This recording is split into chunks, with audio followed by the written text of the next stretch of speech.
ప్రకృతి వైపరీత్యాల వల్ల నష్టపోయిన ప్రతి రైతును ఆదుకునేందుకు ప్రభుత్వం ఎల్లప్పుడూ అండగా ఉంటుందని రాష్ట్ర సాంఘిక సంక్షేమ శాఖ మంత్రి మేరు నాగార్జున అన్నారు. బాపట్ల జిల్లా వేమూరు నియోజకవర్గం అమర్లూరు మండల పరిధిలోని పెదపూడి గ్రామంలో తుఫాను ప్రభావంతో గత 2 రోజుల నుంచి కురిసిన భారీ వర్షాలతో నేలమట్టమైన పంట పొలాలను ఆయన పరిశీలించారు. రైతులను వివరాలు అడిగి తెలుసుకున్నారు. ఈ సందర్భంగా ఆయన మాట్లాడుతూ గత ప్రభుత్వం లాగా సంవత్సరాల తరబడి కాలం గడపకుండా జగన్మోహన్ రెడ్డి ప్రభుత్వం వెంటనే రైతులకు నష్టపరిహారం అందించేలా చర్యలు తీసుకున్నాం. త్వరితగతిన నష్టపోయిన ప్రతి రైతు పొలాలు అంచనాలు తయారు చేసి నివేదిక ప్రభుత్వానికి అందించాలని అధికారులను కోరారు.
బాబు గొడుగు కొంచెం వెనకన్నమ్మా.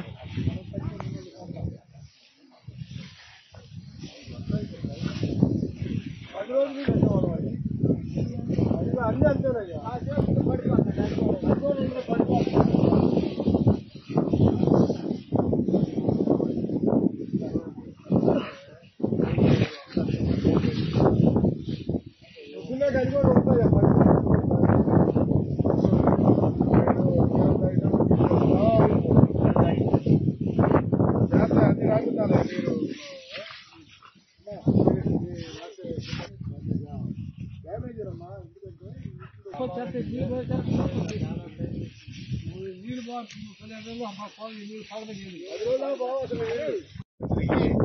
తర్వాత సంవత్సరాలు కాంపెన్సేషన్ ఇవ్వాలి.